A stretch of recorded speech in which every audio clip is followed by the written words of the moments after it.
요한복음 20장 29절 말씀, 예수께서 이르시되 너는 나를 본고로 믿느냐? 보지 못하고 믿는 자들은 복되도다 하시니라. 아멘. 여기 보면 우리가 잘 아는 말씀이에요. 너는 나를 본고로 믿느냐? 보지 못하고 믿는 자들은 더 복되도다. 이제 이런 말씀을 하고 있는데, 이 말씀이 무슨 말일까? 어떻게 보고 믿는 게 좋겠어요? 아니면 안 보고 믿는 게 좋겠어요? 에? 여러분은 보고 믿는 게 좋아요? 안 보고 믿는 게 좋아요? 에? 아무래도 보고 믿는 게 좋겠죠, 그죠? 듣고 보고 믿는 게 더 좋지, 아무래면 안 보고 안 듣고 믿는 게 좋겠어요? 그렇게 말하는 게, 그러니까 이게 우리가 겉으로 이렇게 보는 생각들하고 생각하면 이게 성경이 참 이해가 안 되는 게 참 많아요. 그죠? 보고 믿는 게 더 좋지 뭐 안 보고 믿는 게 좋겠어요. 그런데 보고 믿는 자들보다 안 보고 믿는 자들이 더 복되도다, 그렇게 말씀했으니까 이제 안 보는 사람, 또 안 듣는 사람, 다 하나님을 잘 못 보고 경험을 못 하고 이런 사람들은 내가 성경에 이렇게 나와 있으니까 나는 더 복받은 사람이야, 그런 생각도 할 수가 있겠죠.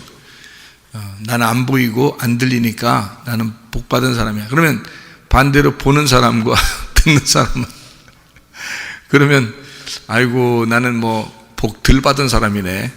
난 안 보고 싶은데, 그러면 안 보는 사람이 더 복 받은 사람이라 그러는데, 그렇게 하고 싶은데, 뭐 그런 말이겠나요, 이게? 어떤 말 같아요, 여러분? 경험을 못하고 그런 사람들도 예수님 믿으면 그게 더 좋다, 뭐 이런 얘기예요. 성경은 우리가 다 경험을 해야 된다고 생각해요. 왜 그러냐면, 주님을 만나고, 주님을 생각하고, 주님을 경험한다는 것은 굉장히 중요한 내용이거든. 그죠? 그러니까 주님을 경험한다, 주님을 만난다, 이건 굉장히 중요한 거예요. 예수님 만나니까 우리가 천국 가는 거고, 예수님 만나니까 구원받는 거고, 예수님 만나니까 우리가 삶을 그리스도 안에서 살아갈 수가 있는 거거든요. 그러니까 굉장히 중요한 내용인데, 보지 못하고 믿는 자들은 복되도다 하니까 우리가 자칫 잘못하면 오해할 수가 있다는 얘기예요. 그래서 제가 이것을 좀 다른 측면에서 여러분에게 설명을 하려고 생각을 합니다. 다른 측면에서.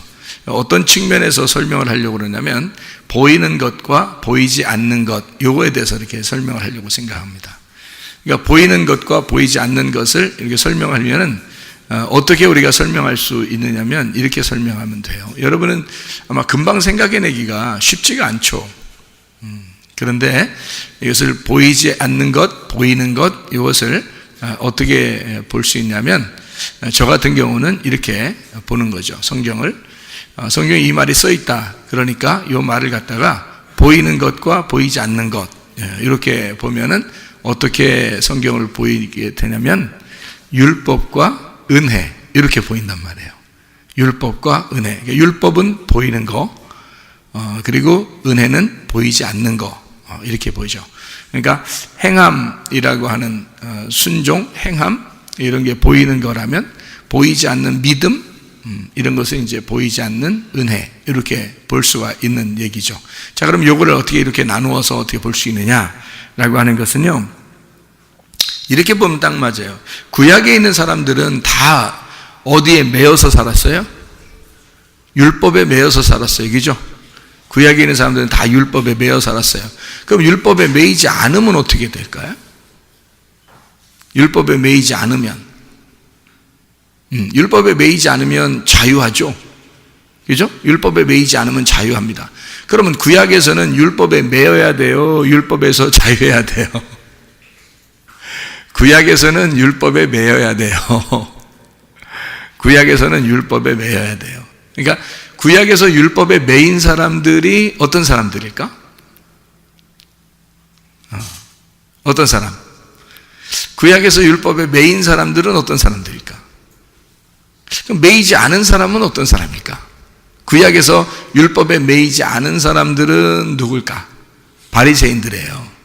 바리새인들은 자기들은 율법에서 벗어났다고 생각했어요. 왜냐하면 율법을 다 지켰다고 생각했거든요. 바리새인들은. 그러니까 자기들은 율법에 매이지 않았다라고 생각한 거죠. 그런데 구약의 사람들은 다 어떻게 살아야 되냐면 율법에 매여서 살아야 되는 거예요. 율법에 매인 사람들은 감옥에 갇힌 사람들이고, 율법이라는 감옥에 갇힌 사람들이고, 율법의 감옥에 갇혀 있으면 사람이 병들어 있는 거고, 그리고 가난한 거고, 나그네가 된 거고, 고아인 거고, 과부가 되는 거예요. 왜냐면 가둬져 있으니까 자유롭지 못하단 말이에요. 뭔가 다 자기가 부족하다는 거죠. 그러니까 구약에서 뭔가 매여 있는 거예요. 율법에 매여 있는 이런 사람들. 예수님이 올 때만 해도 율법에 매여 있는 사람들이 상당히 많았습니다. 그런 사람들이 강도 만난 자이고, 삭개오이고, 사마리아 여자고, 38년 된 병자고, 소경이었어요. 그런 사람들이 바로 율법에 매여 있는 사람들이었습니다. 그런가 하면 율법에서 벗어난 사람들이 있었어요.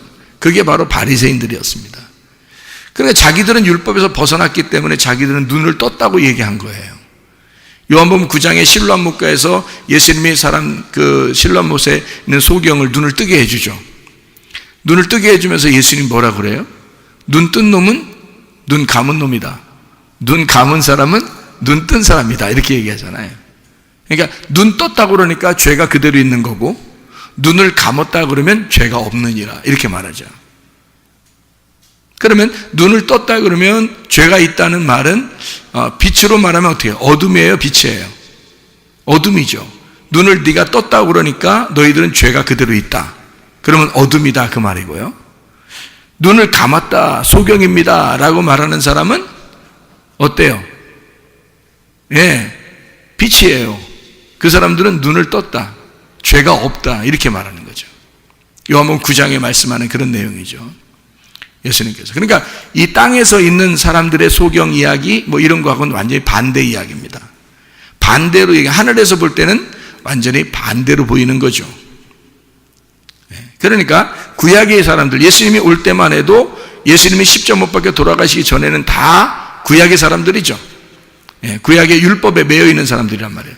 근데 율법에 매이지 아니하고 자기들은 율법을 지켰다는 사람들이 바리새인들이었단 말이에요. 그러니까 예수님이 부딪힐 수밖에 없죠. 너희들 눈 떴다고 그러는데 그럼 너희들 죄인이다. 눈 감은 자가 돼야 자유로운 거지. 눈 감은 자가 돼야 그럼 의인인 거고 죄가 없는 거지. 그런 사람은 눈 뜬 거야 이렇게 말하는 거죠. 이 땅에서 율법에 눈이 감겨 있는 자, 그 말은 무슨 말이에요? 율법에 가두어 있는 자를 얘기하죠. 율법 안에서 감추어진 자, 감옥에 갇혀진 자 그 말이에요. 그러니까 율법으로 감옥에 갇혀있는 자. 그러면 구약에 있는 율법은 보이는 거예요? 보이지 않는 거예요? 보이는 거라는 거죠. 그러니까 보이는 율법에 너희가 가두어져 있는 그 사람보다 보이지 않는 것에서 있는, 보이지 않고 믿는 자가 더 복되도다라는 말은 어디에 있는 사람을 얘기해요? 구약에 있는 사람을 얘기해요? 예수님 십자가 못 박혀 돌아가시고 난 다음에 신약에 있는 사람을 얘기해요. 신약에 있는 사람을 얘기하는 거죠. 보이지 않고 믿는 자가 더 복되도다라고 하는 말은 보이는 것을 완성한, 보이는 것을 끝내버린, 보이지 않는 세계로 들어간 그 믿음을 가진 자가 더 복되도다라고 얘기하는 거죠. 그러니까 구약에 있는 사람보다 신약에 있는 사람이 더 복되고 확실한 믿음을 가진 것이다 라고 얘기하는 거죠. 그러니까 이런 눈으로 보고 안 보고 이런 얘기를 하는 게 아닌 것 같죠. 그죠? 네, 그러니까 보이는 율법이죠. 사람들은 보이는 율법으로 지키려고 자기들은 지킨다고 생각했지만 그러나 그렇지 않다는 거죠. 그러니까 이 보이는 율법을 자기들은 지킨다고 했을 때 그것은 오히려 눈을 감은 자이고 죄인이다. 그러나 이 율법을 지켜보려고 했을 때 도저히 못 지키겠다고 율법에 가두어져 있는 사람들이 있었다. 율법에 매인 자들이 있었다. 그 율법을 지키려고 최선을 다해서 지키려고 하던 그 매인 자들이 있었는데 그들은 그 율법의 죄인이 되어서 고아가 되고 과부가 되고 나그네가 되고 강도 만난 자가 되고 38년 된 병자가 되고 삭개오 같은 사람이 되고 사마리아 여자 같은 사람이 되었다 그 말이에요. 그런 사람들, 이 보이는 율법에 의해서 살아가는 그 감옥에 갇혀 있는 사람들, 현저하게 죄인으로 드러난 사람들을 얘기하는 거죠. 그런 사람들도 복이 있다. 그러니까 그 사람들 예수님 만나가지고 어떻게 해요? 다 고침받았죠. 가난한 자에게는 복음을 전파해서 구원을 했고요. 소경된 자는 눈을 뜨게 했고, 죽은 자는 살렸고, 질병 있는 사람은 치료해 주었습니다. 예수님 만나서 그 보이던 세계의 감옥에서 풀어준 거죠. 예수님 만나서. 그렇죠? 그러니까 보이지 않는 세계로 들어갔어요. 어디로요? 예수님. 지금 여러분 예수님 보여요, 안 보여요? 안 보입니다. 예수님은 계시지만 보이지 않아요. 그러니까 율법의 법에 그 감옥에 매여 있던 사람이 그것도 복이 있지만, 그래서 예수님이 왔을 때는 그 사람들을 구원했지만, 그러나 지금은 보이지 않는 예수님의 세계가 있다는 거죠. 보이지 않는 예수님의 그 세계, 예수님의 감옥에 우리는 갇혀버리는 겁니다. 자, 보이는 세계 율법에 갇혀있던 사람들이 풀어져서 어디에 갇히는 사람이 돼요? 보이지 않는 예수님의 감옥에 갇혀있는 사람이 됐다는 거지. 그러니까 지금 여러분과 저는 지금 은혜의 시대에, 예수님의 시대에, 교회의 시대에 이렇게 우리는 보이지 않지만 그 믿음 안에 갇혀있단 말이죠. 우리는. 그런 사람들은 더 복이 있도다. 보이지 않는 세계에서 살고 있는 자는, 거기에 매여 있는 자는 더 복되도다. 보이는 세계에서 벗어나서 보이지 않는 세계의 감옥으로, 자, 보이는 감옥에서 벗어나서 보이지 않는 감옥으로 갔다는 얘기예요. 그러면 더 복받았다는 얘기죠. 참 놀라운 얘기지. 놀라운 얘기죠. 그러니까 어떻게 이렇게 이런 말씀들이 우리에게 주어졌는지 말이에요. 참 놀라운 얘기입니다. 그럼 우리는 지금 우리가 어떻게 살아야 돼? 보이지 않는 세계, 예수 그리스도 그 감옥에 갇혀서 살아야 된다. 그게 어디예요? 교회. 교회는 건물이에요? 아니면 보이지 않는 예수님이에요? 보이지 않는 예수님의 몸이란 말이에요. 거기에 우리는 매여 있는 거예요. 건물에 매여 있다는 의미가 아니잖아요. 우리는 보이지 않는 예수 그리스도의 몸, 거기에 매여 있는 거예요. 그러면 더 복된 사람이다 라고 얘기하는 거죠. 주님은 자기의 몸을 위하여 사람들을 선택하시고 자기의 몸을 이루어 나가시고 자기의 몸을 완성해 나가실 것이라는 거죠. 그러니까 보이는 세계의 감옥, 보이는 세계의 율법을 완성하시러 오신 예수님은 십자가에서 자기가 완성했단 말이에요. 그렇죠? 그러면 십자가에서 자기가 완성을 해서 보이지 않는 율법을 만들어 놨다고요. 보이지 않는 교회를 만들어 놨다고요. 보이지 않는 그리스도의 몸을 만들어 놨다고요. 무슨 말인지 알겠죠? 그럼 그 보이지 않는 세계에 우리를 어떻게 집어넣고 가두어 놓으려고 한다는 거죠. 그러니까 보이는 세계에서 보이지 않는 세계로 우리를 집어넣는다. 감옥이 달라졌을 뿐이에요. 감옥은 똑같은 감옥이에요. 보이는 감옥에서 보이지 않는 감옥으로 옮겨졌을 뿐입니다. 근데 이 보이지 않는 감옥에 들어가서 우리가 예수님을 생각해 보니까 예수님이 뭐예요? 말씀이라는 걸 알았어요. 예수님이 말씀이라는 걸 알아서 그 말씀을 어떻게 그 감옥에서 우리가 뭔가 감옥이 좀 좁다, 좀 이렇게 감옥이 좀 우리에게 협소하다, 답답하다, 이렇게 여겨지는 것은 왜일까? 감옥에 가면 다 답답해요. 왜 그래요? 왜 그랬죠? 감옥이 어떻게 생겼어요? 어떻게 얼마나요? 감옥 안 가보셔서 모르죠. 감옥에 가면은 감옥이 얼마나인가요? 감옥이 뭐 조그만할 거예요, 그죠? 한 평이나 뭐 이런 데다가 뭐 한 평, 두 평에다가 막 사람들 막 여러 명 그냥 쎄러 넣어가지고 그냥 거기서 같이 막 그냥 화장실도 그 안에 있고 그냥 같이 살으라고 하고, 뭐 아무리 뭐 감옥이 뭐 아무리 편하고 그렇게 해도 뭐 몇 평 되겠어요? 뭐 혼자 있는 독방이라 할지라도 뭐 몇 평 정도 되겠냐고요. 그 감옥이. 그렇죠? 그러니까 감옥에 매여 있다는 것은 상당히 답답한 일입니다. 그렇죠? 근데 우리는 보니까 지금 율법에 매여 있는 사람도 복되고 예수에게 매여 있는 사람은 더 복되다라고 얘기했으니까 우리는 감옥에 매여 있는 거죠. 그러면 율법에서도 감옥에 매여 있었어야 하고, 그 다음에 예수 그리스도는 자기가 자기를 완성했고 우리는 우리의 믿음을 또 완성해 나가야 된단 말이죠. 그러면은 우리가 그리스도 예수 안에서 그 믿음을 완성해 나가고 있을 때 우리는 예수, 보이지 않는 그 예수의 감옥에 매여 있어야 된다는 거예요. 그런데 거기에 좁게 느껴진다 그러면 답답하겠잖아요. 그러면 감옥을 어떻게 하면 좋겠어요? 그러면 감옥을 어떻게 하면 돼요? 넓히면 되지 뭐. 감옥을 넓히면 되는 거야. 여기 조그마한 감옥에 우리를 집어넣어서 거기 있으면 감옥을 점점 넓히면 어떻게 될까? 점점 감옥을 넓히면, 아니 뭐 그냥 넓히는데 뭐 그냥 한 동만하게 이렇게 다 넓히면 어떨까? 자기 감옥을.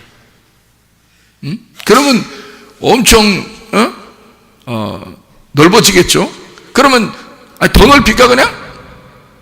구만큼 이렇게 넓혀버릴까요? 동에서 구만큼 이렇게 넓혀버릴까? 그게 내 감옥이야. 그게 뭔 감옥이야.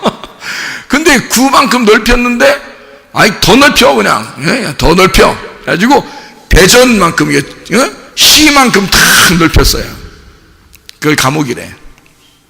응? 그러면 뭐 그냥 감옥 없는 사람보다 낫겠다, 이게 훨씬.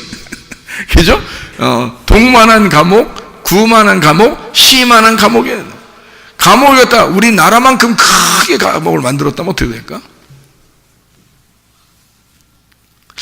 아니 우리나라만큼 감옥을 넓혔는데 우리나라보다 더 크게, 그럼 세계만큼 감옥을 쫙 넓혔으면, 그럼 그걸 감옥이라고 볼 수 있을까요? 그걸 감옥이라고 볼 수 있을까? 그래도 아니겠죠, 그죠? 감옥이라는 거는 뭔가 매여 있는 거고 뭔가 이렇게 좁은 거고 뭐 이런 느낌이 들잖아요. 그런데 감옥을 그렇게 넓힌다면 어떻게 될까? 감옥 같지가 않겠죠. 오히려 자기 집들은 뭐 요만하게 이렇게 짓잖아요. 몇 평 이렇게 짓잖아요. 그런데 자기 집은 감옥인데 감옥이 시만에, 뭐 한국만에 그냥, 아니면 전 세계만에 그냥 감옥이 그렇게 넓어졌어요. 그러면 뭐 훨씬 낫겠네, 이게. 성경에 있는 감옥의 개념을 우리가 한번 생각해 보자는 얘기예요. 감옥의 개념. 그러니까 율법에 매여 있다, 율법의 감옥에 있다라는 말하고, 우리가 진리에 매여 있다, 예수에게 매여 있다, 진리에 매여 있다, 자유하다라는 말이 무엇일까? 자유하면 그냥 마음대로 사는 거예요? 예수에게 매여 있는 자예요? 예수에게 매여 있는 자란 말이에요. 그러니까 우리는 자유하다는 말을 오해하는데 자기가 마음대로 사는 거를 자유하다고 생각해. 근데 자유는 그게 아니고 통치가 있는, 다스림이 있는, 하나님의 선한 양심이 있는 장소예요. 그게 자유라고. 하나님의 도덕성이 있는 거, 하나님이 양심을 주셔서 우리를 통제하는 그 기관, 그 안에서 자유하다라고 하는 거지. 자유는 반드시, 자유하는 나라에서는요 반드시 그래서 감옥이라는 게 있다고 그러잖아요. 자유주의, 민주주의, 자유민주주의는 반드시 감옥이라는 게 있습니다. 왜 감옥이라는 게 있냐면 나쁜 짓 하는 사람은 거기에 가둬놓기 위해서예요. 다른 사람들이 다 편리하게 살기 위해서 해를 끼치는 사람은 감옥에 가둬두는 거예요. 그럼 여러분 보세요. 나쁜 짓 하는 사람이 여기 활개치면서 막 동네 돌아다니면 돼요, 안 돼요? 안 돼요. 무서워요. 그래서 다 감시를 해가지고 나쁜 짓 하는 사람을 막 이렇게 고소해서 고발하고 이렇게 감옥에 집어넣죠. 그죠? 왜냐하면 다른 사람에게 해를 끼치면 안 되니까. 그러면 그 감옥에 이 사람이 감옥에 들어가는 게 잘한 거예요? 못한 거예요? 나쁜 짓을 한 사람은 감옥에 가는 게 잘한 거야? 못한 거야? 잘한 거예요. 나쁜 짓을 했으면 감옥에 가야 되는 거야. 그렇죠? 그러니까 나쁜 짓을 하면 감옥에 간다는 것을 인식을 시켜주는 것이 자유민주주의라는 거지. 그러니까 나쁜 사람들을 모아놓고 감옥에 집어넣으면 그러면 다른 사람들이 행복하게 살 수 있잖아요. 그래서 자유민주주의는 감옥이라는 걸 꼭 만들어 놓는다는 얘기입니다. 그런데 이 감옥이라고 하는 것이 말이에요, 엄청 대전시만큼 넓다든지 한국만큼 넓다면 그럼 그게 감옥이에요, 아니에요? 감옥이 아니라는 거죠. 그러니까 율법에 매여 있는 것도 마찬가지예요. 우리가 죄인이니까 반드시 율법에 매여 있어야 된다는 거죠. 율법에 매여 있어야 되는데 너희가 이 진리를 알게 되면 너는 자유롭게 된다는 거야. 요한복음 8장 32, 36절에 너 진리를 알면 진리가 널 자유케 한대. 예수님을 알면 하나님의 아들이 너를 와서 자유롭게 해준대요. 그럼 어떻게 하면 자유롭게 되는 거예요? 어떻게 하면? 만약에 나쁜 짓을 하는 몸이 있으면 그 몸은요, 감옥에 집어넣는 겁니다. 그러면 그 감옥에 넣어서 거기서 자기가 사형을 당했다 그러면, 죽었다 그러면 그의 영혼은 어떻게 될까요? 자유로워지겠죠. 그의 영혼은 어떤 건물 안에 가두어져 있지 않고 자유로워지겠죠. 편안해지겠죠. 그의 몸은 죽었지만 건물 안에서 그의 영혼은 자유롭게 될 거란 말이에요. 그러니까 영혼을 더 이상 감옥에서 가두어둘 수가 없다, 이렇게 되는 거죠. 그렇죠? 그러면 감옥이라고 하는 것은 반드시 필요하다. 왜? 죄인을 위해서 감옥이 반드시 필요하다. 그 보이는 감옥은 보이지 않는 행복을 위해서, 다른 사람들의 행복을 위해서 반드시 필요한 것이기 때문이다라는 얘기예요. 그것이 자유민주주의의 생각들입니다. 그러면 여러분과 제가 진짜 예수 안에서 자유로워지려면 뭐에 먼저 매여 있어야 된다는 거예요? 율법이라고 하는 것에 매여 있어야 된다는 거예요. 율법에 매여 있으면 자유가 얼마나 그리운 건지, 자유가 얼마나 진정으로 좋은 건지를, 무엇이 행복인지를 깨닫게 되는 거죠. 내 몸이 억압을 당하면서 나의 영혼에 얼마나 행복한 것이 있는지를 깨닫게 되는 거죠. 그게 율법이라는 거예요.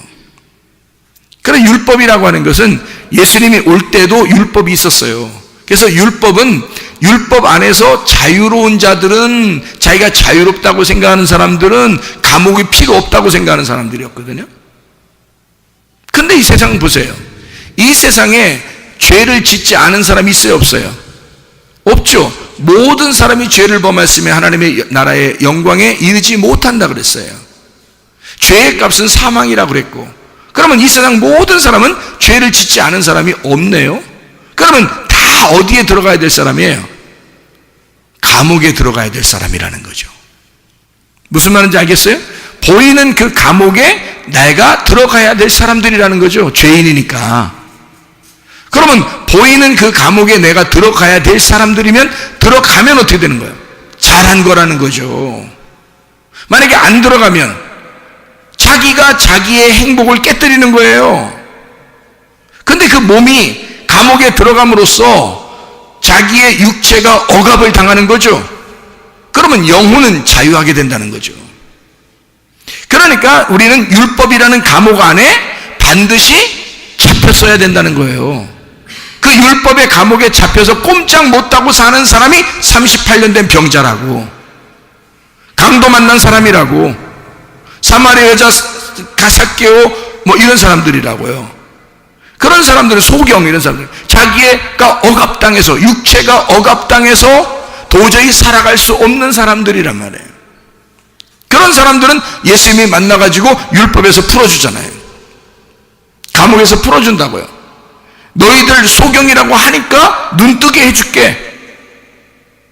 감옥에 있는 사람을 풀어주는 거예요. 그렇죠? 그러니까 율법의 감옥에 매여 있는 사람은 풀어주고, 자기는 율법에 매일 필요가 없습니다. 나는 자유합니다. 내가 언제 눈 감은 적 있습니까? 내가 죽은 적이 있습니까? 내가 죄인 돼본 적이 있습니까? 나는 말씀을 다 지켰습니다 라고 하는 사람들은 예수님이 와가지고 자꾸 감옥에 집어넣으려고 그러죠.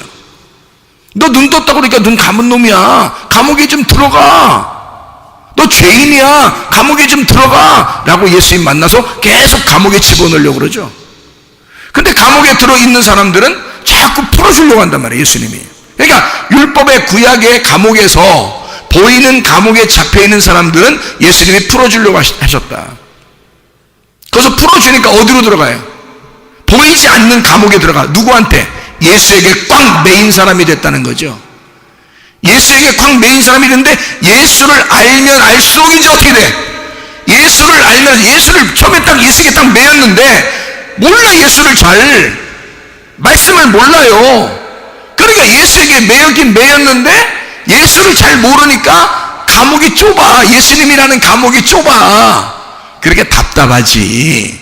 교회 생활이 답답하지. 근데 예수를 알면 알수록 이제 그 감옥이 어떻게 돼? 점점 넓어지는 거야. 맞죠? 예수라는 그 감옥이 점점 넓어져서 우리나라만큼, 전 세계만큼, 온 우주만큼 넓어진단 말이에요. 그러면 우리는 어떻게 해? 그게 감옥이야? 더 이상 진리 안에서의 자유야? 진리 안에서의 자유지. 그래서 진리를 알아가면 알아갈수록 자유하게 된다는 거지. 감옥에 매이지 않고 진리 안에서 자유롭게 된다, 그렇게 말하는 거죠. 그래, 우리는 어딘가에 매여 있어야 돼요. 구약에 보이는 율법에 매여 있든지 아니면 신약에 보이지 않는 예수에게 매여 있든지, 어쨌든 우리는 감옥 생활이란 말이에요. 몸의 감옥 생활에 들어가든지 영혼의 감옥 생활에 들어가든지. 그래서 둘 중에 하나, 감옥은 반드시 필요한데 그 감옥에 들어갔을 때 그 감옥이 점점 넓어지는 것, 이것을 자유라 그런다. 자유, 그러니까 통치가 있는, 통치가 있는, 다스림이 있는 나의 행복, 다스림이 있는 그 안에서의 즐거움과 기쁨, 이것을 자유라 그런다. 방종이 아니고 방탕이 아니고 그런 울타리가 없는, 그런 감옥과 같은 울타리가 없는, 그런 법이 없는 그런 사람들은 방탕하다 그러죠. 방종하다 그러지. 그러니까 하나님의 말씀을 걷어치우고 그냥 자기 마음대로 사는 사람은, 그럼 자기는 자유하다 그러니까 아직도 감옥에 갇혀본 적이 없는 거야. 그러니까 율법이 완성되지 않았죠. 그 사람들은 율법이 아직 완성되지 않았단 말이에요. 그런 사람들은 자유를 말할 수가 없다. 억압돼 본 적이 없으니까 자유를 말할 수가 없는 거죠. 그런데 예수님께서는 그 억압된 사람들을 풀어줌으로써 자기에게 매여있는 자 되기를 원한다. 죄의 종이었던 우리들을 풀어서 의의 종을 만들려고 하는 것이다. 그럼 의의 종을 만들어 우리 영혼을 꽉 거기에 매어놓는다. 예수에게 매어놓는단 말이에요. 그 진리에 매어놓는다는 거죠. 그 진리를 그러면 알면 알수록 어떻게 해? 그 진리를 알면 알수록 점점 더 자유하게 된다는 거지. 통제가 있는 행복함, 통치가 있는, 하나님의 통치가 있는 행복함이 점점 나타나게 된다. 더 넓어지게 된다. 감옥이, 한마디로 말하면 감옥이, 보이지 않는 감옥이 점점 넓어지게 된다는 거죠. 그게 하나님의 말씀입니다. 여러분, 구원받으면 은혜 받고, 구원받아 은혜 받아서 교회 나오잖아요. 그러면 여러분, 교회는 여러분을 마음대로 살라고 가만 냅두나요? 아니면 말씀대로 살라고 하나요? 말씀대로 살라고 그래요. 왜 그래요? 말씀의 감옥에 매이게 하려고 그런 겁니다. 그렇죠? 이 말씀이, 참, 이 율법, 여러분 생각할 때 율법이라고 하는 것과 이 은혜라고 하는 거 있잖아요. 율법이라는 것과 은혜라는 거, 그게 여러분, 여러분 어떻게 생각해요? 성경은 율법과 은혜로 돼 있어요. 근데 여러분이 생각할 때는, 아마 저도 옛날엔 그렇게 생각했는데요, 율법과 은혜는 전혀 다르다고 생각했었거든요. 그런데 제가 성경을 알면 알수록 율법이 곧 은혜라는 걸 깨달았어요. 그러니까 율법이 은혜니까 그 은혜 안에서는 율법이 절대적입니다. 그러니까 율법을 모르는 사람들은 수박 겉핥기로 성경을 아니까 율법은 나쁜 거, 은혜는 좋은 거, 이렇게 생각한다고요. 그렇지 않아요. 구약, 예수님 오실 때까지가 구약인데, 구약에서 구원받은 사람들은 다 율법 안에 매여 있는 사람들이 구원받은 사람들입니다. 그 율법 자체가 비에 해당하는 거예요. 이른 비, 늦은 비와 같이. 그 비에 해당하는, 기근이 있는 우리들의 그 쩍쩍 갈라지는 그 땅에 그 비가 촉촉히 정확히 내리는 그 있잖아요. 그런 말씀이 율법이라는 말씀이에요. 율법이라는 단어는 비에서 나온 겁니다. 소낙비, 그러니까 이른 비, 늦은 비, 그 비에서 나온 거거든요. 그게 그 율법 안에 사는 사람들의 은혜예요. 그러니까 그 율법이라고 하는 것이 곧 은혜고, 은혜가 곧 율법인데요. 율법이 그래서 그냥 율법 자체로 끝나는 게 아니에요. 율법에 매여 있는 사람은 율법에 매여 있는 사람들만이 자유하게 되는 거죠. 율법에 매이지 않았다고 생각하는 사람은 구원받지 못합니다. 그러니까 율법에 매여 있는 사람들 그럼 풀어줘서 이 사람들을 그냥 맘대로 방종시키느냐? 그냥 뭐 방탕하게 만드느냐? 그렇지 않아요. 예수는 반드시 자기가 자기 양을 책임지기 때문에 자기의 울타리 안에 들어오라는 겁니다. 그런데 예수님이 한 평짜리 방 정도밖에 안 되겠어요, 그분이? 예수 그리스도가 한 평짜리 방 정도 되는 그 정도의 마음을 가지신 분이겠냐고요? 아니에요. 예수님은 온 우주보다도 크신 하나님이라고요. 그러니까 그 감옥에 들어가면, 예수라는 그 감옥에 들어가면 어마어마한 자유를 깨달을 수가 있다는 거죠. 점점 더 그 진리를 알면 알수록 진정한 자유, 진정한 이 마음의 넓어짐을 깨닫게 된다는 거죠. 그게 무슨 감옥이겠냐고요. 그게 무슨 나쁜 감옥이겠냐고. 예수의 감옥에 매여 있는 자, 여기 성경에 이제 말하는 거로 말하면 그 죄의 종에 있던 사람이 의의 종이 되었을 때, 그러니까 죄의 감옥에 있던 자가 의의 감옥에 있는 사람이 되었을 때, 그게 억압을 말하겠냐고요. 그러니까 구약에서는 억압이라는 그 율법이라는 억압을 통해서 우리가 거기에 매여서 얻어맞아 죽는 자가 됐다면, 그러면 주님이 와서 살리는 자가 됐다면요, 이 의의 종이 되는 이 보이지 않는 세계의 은혜의 감옥에 들어간 사람, 예수 보이지 않는 말씀의 감옥에 들어간 사람들은요, 자유하도록, 자유 안에서 그 진리 안에서 예배 드리도록 만들어준다는 거죠. 이것이 점점 그 진리를 깨달으면 깨달을수록 이게 예배가 성립이 되고 하나님을 만나게 되고 그러는 거죠. 그 진리 안에서. 그러니까 죄의 종에서 의의 종으로 넘어간, 보이는 감옥에서 보이지 않는 감옥으로 넘어간 자, 율법에서 예수에게 넘어간 그 예수님 안에서는 진리를 깨달으면 깨달을수록 그게 더 이상 우리에게 감옥 같지가 않고 자유로운 상태에서 주님을 섬기고 교제할 수 있도록 만들어 주시는데, 그게 점점 넓어지니까 감옥 같지가 않은 거예요. 그러니까 참 자유한 거예요. 진리를 알면 알수록 더 넓어지고, 진리를 알면 알수록 더 큰 집을 갖게 되는 거죠. 그러니까 그건 우리를 가두어 놓는 집이 아니라 보이지 않는 세계에서의 우리의 삶을 말하는 거니까, 구약에서는 말씀에 매여서 이렇게 사는 거지만 신약에 와서는 그 말씀이 완성된 교회에서 산다고 하는 거죠. 그러니까 교회는 건물이 아니라 그리스도의 몸, 그 그리스도의 몸이 점점 확장되는 것을 말하고 완성되어 가는 것을 말하는 거죠. 그러니 내 속에서 완성되어 가고 있고 교회가 완성되어 가고 있는 이것을 우리는 자유, 진리 안에서의 자유라고 그러니까 점점 확장되는 걸 말하는 거죠. 감옥이 확장되는 것을, 그것을 자유라 그런다. 그래서 제가 성경을 이렇게 발견해 보니까 보이는 것으로 믿는 것보다 보이지 않는 것으로 믿는 것이 더 복되도다라고 하는 것은 어떤 눈으로 뭔가 봤다, 귀로 들었다, 어떤 이런 의미보다는 그걸 못 봤는데 너희들 못 봤지, 근데 그렇게 그냥 믿어, 그럼 그게 그냥 더 좋을 거야 라고 위로하고 그런 말이 아니에요. 좀 보면 어때요? 좀 들으면 또 어떻고, 그런 말이 아니고, 제가 알기로는 구약에 있는 감옥과 신약에 있는 감옥, 율법의 종으로 보이는 율법, 보이지 않는 은혜의 종으로 그렇게 살아가는 우리의 그 믿음의 생활을 의미하는 그런 내용이라는 것입니다.